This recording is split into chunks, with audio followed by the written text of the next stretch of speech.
Gençler salam. Yeni videoyla karşınızdayım. Bugünkü videonun mövzusu bir aylıq imtahan planıdır. Bildiyimiz kimi vaxtımız çox az qalır. İmtahan yaxınlaşır. Bu bir ayı biz yaxşı şəkildə dəyərləndirməliyik. Çünki nə qədər yaxşı dəyərləndirsək, imtahan nəticəmizə bir o qədər yaxşı təsir etməyə bacararıq. Çətin bir şey yoxdur. Plan qurmaq da, plan qurmaq asan məsələdir. Bugün bu videoda ətraflı hamısı haqqında danışacağım. Təqdimatı hazırlamışam. Təqdimat buradadır. Onu deyim ki, riyaziyyat kursu da orada qalıb. Orada da hardasa 23 sənə falan video var. O videoların hamısını da yerləşdirib bitirəcəm. Bütün mövzuların izahını qoyacağım. Yəni imtahan qabağı təkrar olsun. Hər hansısa bir mövzuda boşluğunuz varsa, girib oradan ətraflı şəkildə öyrənib baxa bilərsiniz. Kanalı da maraqlı şəkildə, yaxşı şəkildə böyütməyə davam edirəm. Uzatmaq istəmirəm. Kanala abunə olub videomu bəyənsəz, dostlarınızla paylaşsanız daha çox sevinərəm. Bir də video biraz uzun ola bilər. Sizi yormaq istəmirəm, yorucu video eləmək istəmirəm. Qarşınıza kofe olsun, çay olsun, hər hansısa bir şey alıb oturub videonu diqqətlə dinləsəz, sona qədər dinləsəz, düşünürəm ki, sizin üçün faydalı olar. Deməli, bizim söhbət elədiyimiz şey, yəni məsələ nədən gedir? Bir aylıq imtahan planından. Plan bizim üçün önəmlidir, çünki plansız insanlar adətən uğursuz olur. Yəni uğurlu olan insanlara baxsaq, onlar həm disiplinli, həm də planlı olur. Ona görə də bizə qəşəng bir plan lazımdır. Buradan vaxtımız düzdür, az ola bilər, amma bir ay nə az, nə çox, yəni bizim üçün standart bir vaxtdır ki, biz nəticəmizə yaxşı şəkildə təsir edək. Birinci burada giriş vermişəm. 3 sənə haqqında danışacağımız şey var. Bir dəqiqə qələmi götürüm mən. Deməli, biz burada nə haqqında danışırıq? Birinci planın müəyyən olması. Plan müəyyən olması dediyimiz şey nədir? Bir dəqiqə, buradan qələmin rəngini dəyişim. Deməli, planın müəyyən olması nədir? Qələmin rəngi niyə dəyişmədi? Hə, təsdiq eləmədim. Ağ istəyirəm, qələmin rəngini ağ istəyirəm. Hə, dəyişdi. Deməli, planın müəyyən olması nədir? Biz danışırıq planın müəyyən olmasından. Standart olaraq biz planı, məsələn, plan dediyimiz şey elə rejimlə eyni şeydir. Plan olsun, proqram olsun. Yəni bunlar eyni şeydir. İndi biz buna plan deyirik. Bizim planımız ola bilər həftəlik plan, ola bilər günlük plan, ola bilər aylıq plan. Əslində aylıq plan elə həftəlik plandan asılıdır. Ona görə də biz həftəlik və günlük plandan danışırıq. Günlük planı adətən məsələn həyatında daha çox dəyişiklik eləməyi sevən insanlar üçün, yəni insanlar qurur günlük planı şeydir. Məsələn tutalım ki, bugün sən standart həftəlik plan qurmusan, amma məsələn sabah görürsən ki, başına hər hansısa bir iş gəlir, planın pozulur və artıq onda sən günlük plandan istifadə etməlisən. Bu günlük plan dediyimiz şey də yəqin ki, bilirsinizsə, yatmamışdan qabaq sabahı planlayırsınız ki, sabah mən bunları edəcəm, bu işi edəcəm, məsələn bu dərsi oxuyacam, bu mövzunu bitirəcəm və s. və s. Amma mən məsələn tövsiyə görərəm ki, ən yaxşı istifadə edəcəyimiz plan növü həftəlik plandır. Standart olaraq onsuz da abituriyent olaraq, yəni bizim məqsədimiz nədir? Yüksək nəticə toplamaqdır. Ona görə də vaxtımızı yaxşı planlı şəkildə dəyərləndirməliyik. Ona görə də həftəlik plandan mütləq istifadə etmək lazımdır ki, bizim 7 günümüz var və biz bu 7 günü mütləq planlaşdırıb yaxşı bir planla istədiyimiz nəticəni əldə edə bilərik. İkincisi, planı harda qurmaq daha yaxşıdır. Bu nə deməkdir? Çoxumuz qurduğumuz planı dəftərə yazmağı xoşlayırıq. Çoxumuz telefondan istifadə eləməyi, yəni planı telefonda qurmağı eləyirik. Əslində bu biraz özümüzdən asılı olan bir şeydir. Məsələn, tutalım ki, mən planı telefonda qurmuşam və yaxud da dəftəri bir kənara qoyaq. Birinci məsələn telefonu götürüm. Mən planı telefonda qurmuşam. Götürürəm məsələn tutalım ki, planıma baxmağa. Planıma baxdım, hə artıq diqqətimi yayındıran nəsə yarandı. Keçdim, vaxtım nə oldu? Boş yerə getdi. Instagram, YouTube, WhatsApp, düz deyə abituriyent, yəni bizim YouTube'a, Instagram. YouTube'a ehtiyacımız var, amma Instagram olsun və başqa vaxt yayındıran bir sosial şəbəkələr olsun, onlara ehtiyacımız yoxdur. Amma məsələn WhatsApp olsun, adi məsələn bir mesaj belə bizim dəqiqələrlə vaxtımızı götürə bilir. Bu səbəbdən də telefonda plan qurmaq biraz yəni disiplinli, iradəli insanlar üçün daha məqsəd uyğundur. Amma məsələn planı dəftərə yazmağı xoşlayırsınızsa, yazıb pozmağı xoşlayırsınızsa, planı dəftərə yazmağınızla sizin üçün daha yaxşı olar. Üçüncü, ən vacib və ən əsası plan ardıcılığı. Yəni əgər biz verimli, gəlirli bir plan qurmuşuqsa ki, görürük ki, hə plana əməl edirəm və artıq görürəm ki, nəticələrim falan yaxşılaşır, vaxtımı qəşəng dəyərləndirə bilirəm, yaxşı oxuya bilirəm ki, plan ardıcılığına da əməl eləmək mütləqdir. planda nələr yer alacaq? Bu nə deməkdir? Yəni mən məsələn planı qurmuşam. Dəftərdə olsun, telefonda hər hansısa bir tətbiqdə olsun. Planı yazmışam. Məsələn, bu saatda yatacam, bu saatda duracam, dərsə bu qədər zaman ayıracam. Free time'larımda məsələn hobbi olaraq bunları eləyəcəm. Bunların hamısını məsələn qeyd eləmişik, yazmışıq. Amma əsas olan nədir? Planın ardıcıllığını qorumaq, disiplinli olmalıdır. Hə, məsələn, mən bu gün plana əməl edəcəm, sabah artıq bir şey planımı pozacaqsa, artıq o plan sayılmır. Plan dediyimiz şey ardıcıllığı qorumalıdır. Daha sonra burada nə var? Bildiyiniz kimi buraxılış imtahanı 11-lər üçün 9 mart, 15 martdır. Yəni götürsək 9 mart imtahanına, yəni bu gündən fevralın 5-dən 32 gün qalır. 15 marta isə 36 gün qalır. Deməli biz bu müddətdə nə edəcəyik? Bir aylıq bir plan qurub əməl edəcəyimiz, yəni olunacaq şeylər nədir? Bildiyimiz kimi son bir günü istirahət bizə məsləhət görülür ki, bu elə də olmalıdır. Məsələn, aramızda, yəni dostlarımızın, abituriyentlərimizin çoxusu məsələn deyir ki, hə, mən bir gün istirahət eləməyəcəm, oxuyacam. Əslində belə biraz da pis çıxması, yeməklə doymayan, yalanlarla doymaz. Bütün müddəti oxumayıb, gəlib son bir günü hə, mən təkrar edəcəm, nəyisə öyrənəcəm falan filan. Yox, boş şeydir. Son bir gün istirahət eləmək lazımdır ki, həm beynimiz biraz necə deyim, istirahət eləsin, özünə sərbəstlik versin ki, sonra stresdir falan da bunlardan biraz uzaq olaq ki, stres də boş bir şeydir. Yəni stresə düşməyə də əgər yaxşı oxumuşuqsa, yaxşı planlı şəkildə hərəkət eləmişiksə, yəni stresə düşməyimiz falan məncə mənasız bir şeydir. Stresə kimlər düşür, qorxuya kimlər düşür? Hə, o bilir ki, nəticəsi yaxşı olmayacaq, bu müddəti boşuna dəyərləndirib yaxşı oxumayıb, artıq stresə həmən uşaqlar, həmən abituriyentlər düşür. Son bir günü heç nə eləməmək, daha sonra bir həftə mütləq boşluqlarımız üzərində işləmək lazımdır. Bu nədir? Məsələn, planı qurduq, planı əməl eləməyə başladıq. Yaxşı oxuyuruq, hər şey qaydasındadır, amma bir həftəni nə etməliyik? Boşluqlarımızın üzərində işləməliyik. Yəni boşluq dediyimiz şey nədir? Məsələn, tutalım götürüm elə riyaziyyatı. Mənim riyaziyyatda tutalım ki, bu mövzularda boşluğum var. Nə qədər eləyirəmsə, mən bunu öyrənə bilmirəm. Hər hansı bir mövzularda çətinlik çəkirəm. Artıq son bir həftəni bunlar üstündə işləmək lazımdır. Bunu təkcə riyaziyyat üçün yox, buraxılışda üçün də ingilis dili, Azərbaycan dili, riyaziyyat. Hər üçü üzərində baxıb o boşluqları müəyyən edib son bir həftəni o boşluqlar üzərində işləmək. Test olsun, təşkil olsun, qayda olsun. Yəni hamısına vaxt ayırmaq lazımdır. Daha sonra ardıcıllığı qorumaq, yenə də deyirəm, yəni plan qururuqsa ardıcılığı qorumaq bizim üçün nədir? Mütləqdir. Plan qurmaqda bizim məqsədimiz nədir? Mövzuları tam öyrənmək, yəni bu onsuz da yəni hazırlaşırıqsa mövzuları tam öyrənib bitirəcəyik, amma boşluqlarımız olacaq. Dediyim kimi yenə də son bir həftəni o boşluqlar üçün ayırmaq lazımdır. Nəticəmizi qaldırmaq, vaxtımızı dəyərləndirmək, imtahana tam hazır olmaq. Daha sonra sizin üçün bir tətbiq eləyəcəm, Notion. Əgər məsələn siz plan qurmaq istəyirsinizsə, plan qurmaq üçün tətbiq axtarırsınızsa, Notion sizin üçün qəşəng şəkildə şey eləyə bilərəm. Məsələn, mən burada özüm üçün plan qurmuşam. İndi buradan yeni bir səhifə açıb plan quracağıq. Amma əvvəlcə slaydı bura gətirək. Buradan çıx. Dediyim kimi, yəni əsas plan qururuqsa bizim əməl eləyəcəyimiz şey ardıcıllıq olacaq.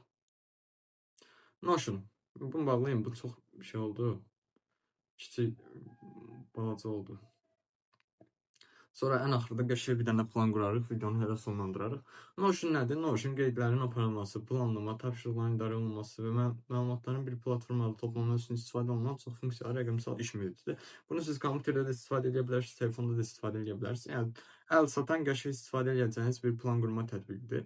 Notion nə üçün istifadə olunur? Bunu da qeyd elədik. Dərs imtahan planlarının hazırlanması, gündəlik, həftəlik, aylıq planlama, qeydlərin sisteminin saxlanması, tapşırıqların izlənməsi. Tutalım ki, burada necə deyim, qurmusunuz bir dənə plan. Artıq orada siz məsələn planı həftəlik neçə faiz falan idarə etməyirsiniz, çox yaxşı idarə edə bilərsiniz. Yəni tövsiyə edirəm ki, planı əgər qurmaq istəyirsiniz, məsələn dəftərə yazmaqla falan aranız yoxdursa, Notion-da qurub telefonunuzdan izləyə bilərsiniz. Amma deyim ki, biraz disiplinli, biraz məsuliyyətli olmaq lazım, vaxtımız çoxa getməsin.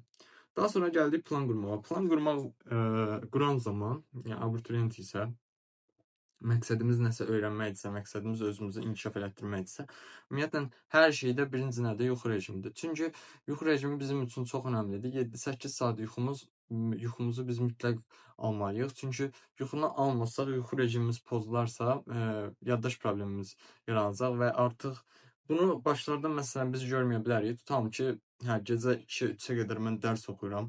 Nə bilim, yatdığım yuxu 4 saatdır, 5 saatdır. Başlarda biraz bizə necə deyim, belə motivasiya verici kimi gələ bilər ki, mən çoxlu dərs oxuyuram, özgüvən gətirə bilər ki, çoxlu dərs oxuyuram, gəlib nəticəm qəşəng olacaq falan filan. Sonra artıq bunun necə deyim, fəsadlarını görərsiniz ki, artıq yaddaş problemi yaşanıb, mövzular yadınızdan çıxır, diqqətsizsiniz, sınavlarda çox diqqətsizlik falan edirsiniz. Bunların hamısı elə yuxu rejimi ilə bağlı olan bir şeydir.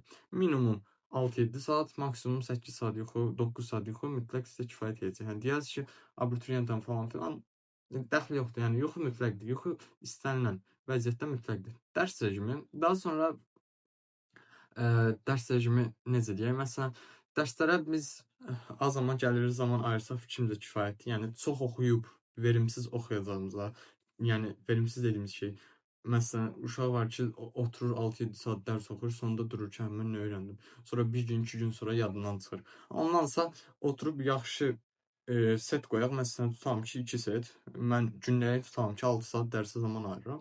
Bu ayırdığım 6 saat dərsin ümumi buna da bir Pomodoro tətbiq eləsək ki, Pomodoro'da biraz fasilə çoxdur. Məsələn, mən burada yazmışam, indi burada qeyd eləmişəm, 55 dəqiqə dərs, 5 dəqiqə fasilə olsa, normalda bu 50 dəqiqə dərs, 10 dəqiqə fasilə olurdu. 10 dəqiqə fasiləni biz götürsək, artıq neçə saatsa dərs oxuyanda fasilə çox olur. Amma 55 dəqiqə dərs oxuyub hər aralıqda 5 dəqiqə fasilə eləsəz, bunu 6 set deyək də biz ona. Bir saata 6 set desək, ümumi 6 saat dərs oxusaq, bu bizim üçün kifayət qədər, necə deyim, yəni yaxşı olacaq, bizə bəs eləyəcək. Daha sonra təkrar rejimi, bildiyiniz kimi bu bir ay bizdə təkrara daha çox biz üstünlük verəcəyik ki, yəni mən öyrəndiyimi öyrənmişəm, yəni bu son bir ay nə etməliyəm? O bildiklərimi təkrar eləməliyəm, yaxşı bir dəyərləndirmə eləməliyəm ki, imtahan nəticəmə nə edeyim, yaxşı bir təsir bağışlaya bilim, yaxşı bir nəticəm, yəni yaxşı artsın. Deməli, təkrarları biz necə eləyə bilərik? Məsləhət verəcəyim ən yaxşı təkrar üsullarından biri nədir? Çoxumuz yəqin ki, otururuq, mövzunu eləyirik. Başdan sona məsələn təkrar edir. Tutalım ki, götürür, uşaq riyaziyyatı mövzularının 3 saat, 4 saat oturur, başdan ayağa oxuyur, təkrar edir, sonunu nə edir, yorulur və o bildikləri də sonra yavaş-yavaş yadından çıxır. Təkrar eləmək üçün indi mən bunu riyaziyyat üçün məsləhət bilirəm, digər fənlər üçün də eləsəz çox məqsəd uyğun olar. Götürüb məsələn bir sınaq götürün, özünüzə bir vaxt qoyun, həmən 2 saat bu sınaq üzərində təkrarımı eləyəcəm. Məsələn, tutalım ki, riyaziyyat sualıdır. Riyaziyyat sualında birinci çevrədən düşüb. Düşüb məsələn, tutalım ki, çevrədə deyir ki, vətərlər kəsişir, vətərin uzunluğunu tapın. Biz bura xassəni tətbiq edib vətərin uzunluğunu tapırıq. Artıq sırf o sualdan kifayətlənməyin. Gedin məsələn, toxunan xassələrinə baxın, ümumi çevrənin qaydalarına baxın. Təkrarı bu yönümlü eləyin. Bu yönümlü eləyəndə həm vaxtı biraz da qənaət eləmiş olacaq, həm daha yaxşı, daha verimli bir təkrar eləmiş olaraq. Daha sonra burada ən çox qarşılaşdığımız suallardan biri də səhər yoxsa axşam oxumaq. Əslində burada fərq var, amma məsələn sizə hansı daha yaxşıdırsa, məsələn tutalım ki, səhər rahat durmağı bacarırsınızsa, durub səhər tezdən oxumaq sizin üçün daha yaxşı olar. Məsələn, axşam oxumağı sevirsə, axşam oxumağınız daha məqsədə uyğun ola bilər. Amma sırf oxumaq uğrunda yuxu rejimi pozmağa mən biraz yaxşı baxmıram. Yuxu rejiminə mütləq əməl eləmək lazımdır. Çünki yuxu rejimi bizim üçün önəmlidir. Sonra istər-istəməz gün içində insan yorğun olacaq, yəni gümrah olmayacaq. Bu səbəbdən də əsas diqqət edəcəyimiz yuxu rejimidir.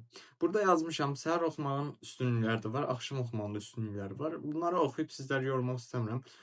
Məsələn, səhər oxumağın 8:00-dan 12:00 var. Burada da 18:00-dan 22:00 qədər yazılıb. Amma deyim ki, çoxunuz yəqin ki, bu aralıqlarda ya məktəbdə, ya dərsdə olursunuz. Ona görə də ya hazırlıqda, ya məktəbdə olursunuz. Ona görə də buna çox üstünlük verməsək, ən çox məsələn oxuyacağımız aralıq 4 ilə 7 arası, bir də 00 ilə 3 arasıdır. Gecə rejimi biz bunlara deyirik. İndi rejim quranda buna baxarıq. Qəşəng bir rejim quracaq. Bunların üstünlükləri nədir? Məsələn, səhər də axşam da oxumağın üstünlüyü odur ki, səssizlik olur, səs-küy olmur, full fokuslanmaq olur, diqqət olur. Amma axşam biraz yorğun oluruq deyənə fokusumuzu o qədər də yaxşı toplaya bilməsək. Amma mən daha çox səhər tezdən oxumağa üstünlük görərəm ki, sizə də onu məsləhət verərəm. Mən özüm də abituriyent vaxtı məsələn rejimə elə qoymuşdum ki, gəlirdim 9-un yarısı falan yatırdım, saat 10-da yatırdım. Vecimə də öyle, yəni dərsim çox olsun, olmasın.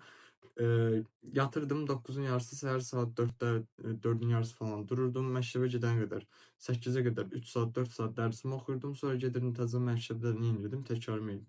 Yəni mənə pis yaxşı, çox yaxşı nəticə göstərməyimə səbəb olmuşdu buraxılışda. Düzdür, məsələn, yenə də belə məsləhətlər versəm, mənim də diqqətsizlik elədiyim məqamlar olmuşdu ki, o da tələsməyimə görə olmuşdu. Amma diqqətsizlik eləməsəydim buraxılış nəticəm də yaxşı, daha da yaxşı, daha da yüksək yaza bilərdim. Ümumi məndə məsələn 255 olmuşdu. Çəkdiyim əziyyətə dəymişdi, amma nə etmişdim? Planlı şəkildə hərəkət etməmişdim. Hazırlıqdan gəlirdim, yeməyimi yeyirdim, yeməyimi yeyəndən sonra da nə edirdim? Yıxılırdım, yatırdım, istirahət edirdim. Telefon falan çox azaltmışdım. Telefondan sadəcə dərs materiallarına falan baxmaq üçün istifadə edirdim. Daha sonra dururdum səhər tezdən, biraz çaydan, kofedən nəsə içirdim, biraz hava alırdım, gəlib otururdum dərsə. Artıq necə deyim, belə gəlirli, verimli bir dərs oxumuş olurdum. İndi təqdim edəcəyim təqdimat bu qədərdir. Slaydlarda özüm hazırlamışdım ki, qəşəng bir dənə necə deyim, təqdimat olsun. Burada məsələn indi Notion açıb Notion'da istəsəz qəşəng bir dənə şey quraq, plan quraq. Notion'a girəndən sonra məsələn bura yazım ki, 1 aylıq tutalım ki, 1 aylıq, bir dəqiqə dilini dəyişim. 1 aylık plan. Bizim dediğimiz şimdi ne kadar müddətimiz var? Buradan xeyli, o 9 Mart üçün 32 gün idi, 15 Mart üçün 36 gün. İndi burada məsələn 1 aylıq plan yazdım. Burada məsələn bir dənə indi table açaq.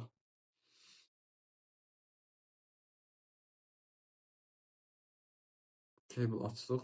İndi mən burada məsələn cədvəli quracam. Birinci nə etmək lazımdır? Dediyim kimi yuxu rejiminə əməl etmək lazımdır. Yuxu rejimi olmasa bizdə nə olacaq? Yaddaş problemi falan yaşanacaq. Daha sonra uşaqlar, bir dəqiqə. Gələk bura. Məsələn, bura yazıram. Nə?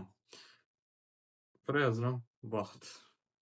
Yəni vaxt aralığı, mən bu vaxtlarda nə edəcəm? Siz yəni qurmaq istəsəz özünüz üçün daha yaxşı bir plan qurarsınız. Mən sadəcə burada göstərmək məqsədi, sizlərə kömək məqsədidir. Bunu göstərirəm. Vaxt, bir də məsələn yazım olunacaqlar. Olunacaqlar. Məsələn, bunu yazdım, gəldim bura.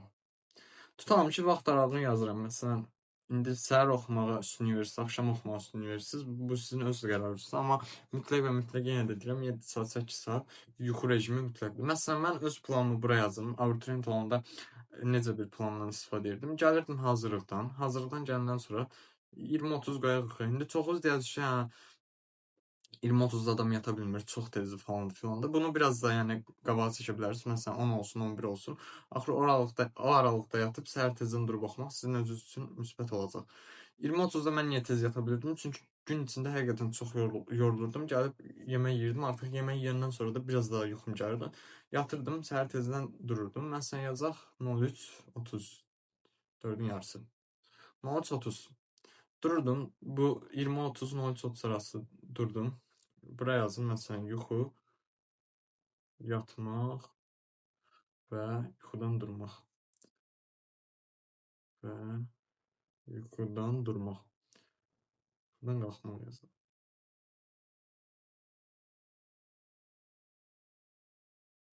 Daha sonra məsələn mən dərsə ayrıldığım zaman məktəbdə də mən dərs oxuduğuma görə hardasa 45 dəqiqə dərs olur da. Orada məsələn götürsəm 3 saat məktəbdə dərs oxuyurdumsa, bunun 3 saatında məktəbə gedənə qədər, saat 8-ə qədər də 3 saat evdə oxuyurdum. Artıq gündəlik 6 saat, 7 saat dərs oxuyurdum. Düzdür, o qədər oxumağıma rəğmən yenə ümumi nəticəm ürəyimcə olmasa da, onun səbəbi də diqqətsizlik olmuşdu. Amma yəni, çəkdiyim əziyyətə yəni dəyəcək nəticəni toplaya bilmişdim. Tutalım ki, 6 saat dərs, məsələn, mən 13:30-da durdum. Tutalım ki, saat 4'e qədər biraz, indi rejimi onu yazmıram. Siz özünüz məsələn rejim, yəni plan quranda onu qeyd edərsiniz. Saat 4'dən, məsələn 4'dən saat 4'dən məsələn 7'yə qədər neyniyək? 8'də dərsə gediriksə, 1 saat hazırlaşmaq falan, yemək falan da nəzərə alsaq, saat 4'dən saat 7'yə qədər, saat 5, 6, 7, 3 saat vaxt verir də. 3 saat vaxt bizə kifayət edir. Saat 05, 06, 07, 3 saat vaxt bizə həqiqətən çox yaxşı dərs oxumaq üçün, sabah üçün çox yaxşı kifayət edir. Məsələn, dərs oxumaq yazdım. Dərs oxumaq. 04 saat 4'dən saat 7'yə kimi mən yaxşı dərs oxuya bilirdim. O yerdə qalan yarım saatı da nə bilim çay olsun, kofe içmək olsun, biraz hava alırdım, gəlib otururdum, nə edirdim? Dərs oxuyurdum. Durdum məsələn 8-də getdim məktəbə. Məktəbdə tutalım ki, məktəbdən 2-nin yarısı falan qayıdırdımsa, nə edirdim? Məktəbdə də dərs oxuyurdum. İndi onu bura qeyd etmək istəmirəm. Hazırlıqlar, gün içi hazırlıqlardan sonra gəlirdim evə təzədən. Məsələn, axşam gəldim, evə gəldim, tutalım ki, saat 7-də evə girirdimsə, saat 20:30-dan 20:30-a qədər, 20:00-dan məsələn 20:30-a qədər mən istirahət edirdim. İstirahət dediyim şey də, yəni telefona falan baxmırdım. Yemək yeyirdim, biraz özüm üçün məsələn şey edirdim. Gəzirmiydim. Heç telefonda baxdığım şey yenə də deyirəm, dərs materiallarından falan istifadə eləmək olub. Məsələn deyim ki, istirahət. İstirahət yatmağa hazır olsun da bu istirahət yemək. Yemək. İstirahət edirdim, yemək yeyirdim, təzədən neyinirdim, dərsə otururdum. Yəni yenə də deyirəm, standart olaraq mən belə bir plandan istifadə eləmişəm. İndi planınızı özünüzə uyğun qura bilərsiniz. Yəni plan quran zaman diqqət edəcəyimiz şey əsas şey yuxu rejimidir. Bir də yəni səhər oxumaqdır, yoxsa axşam oxumaqdır. Məsələn, elə olar ki, bəzilərimizin hazırlığı falan çox ola bilər, vaxt məhdudiyyəti yarana bilər. Yenə də bu əsas məqamlara diqqət etsəz, qəşəng bir plan qursaz, bir ay müddətində qəşəng nəticə toplaya bilərsiniz. Hətta deyim ki, 250-dən çox, 300 belə toplaya bilərsiniz. Amma məqsəd nədir? Planlı olmaqdır. Məqsəd günümüzü yaxşı bölüşdürüb, vaxtımızı yaxşı dəyərləndirməkdir. Təkrardır falandır, bunların hamısını yaxşı şəkildə, necə deyim, yaxşı şəkildə eləyəndən sonra nəticə əldə etmək çox asan olur. Gələcək videolarda indi planlayıram, kursu bitirəcəm, kursun videolarının hamısını yerləşdirəcəm. Kursun videolarını yerləşdirəndən sonra da yəni faydalı videolar paylaşmağa davam edəcəm. Ümid edirəm dəstək verə bilərəm, ümid edirəm faydalı ola bilərəm. Gələcək videolarda görüşmək ümidi ilə.